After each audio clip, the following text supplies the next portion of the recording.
Good evening, Ilocano learners! Isa na namang word of the day at ang word na yan ay ngem. Ngem. Ngem means but, and for Tagalog speakers, the word is pero.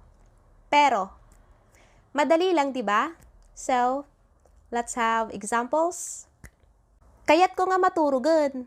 Ngem, haanak pa'y makaturog. Bagalan natin. Kayat ko nga maturugan.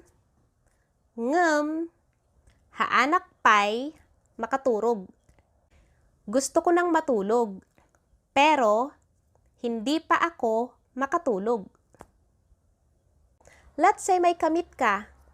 Andun ka na sa meeting place, tapos wala pa yung tao. I'm already here, but he or she's not here yet.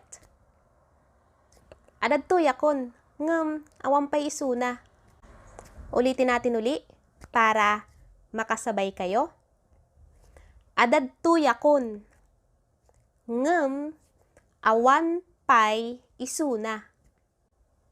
Andito na ako, pero wala pa siya. Andito na ako, pero wala pa siya. Tinawagak isuna, ngem, haanak kayat nga makasarita.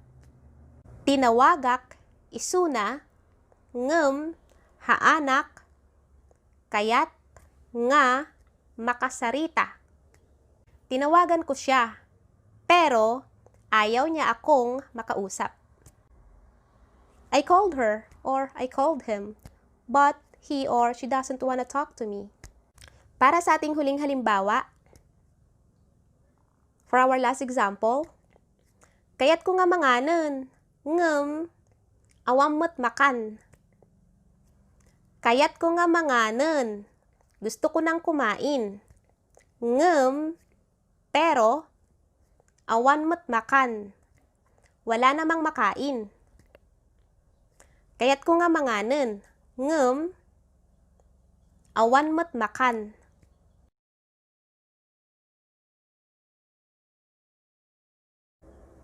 Gusto ko nang kumain, pero wala namang makain. Yang mo't na yan ang pag-uusapan natin sa ating susunod na Ilocano Word of the Day. Ngayon, tapos na ang ating video.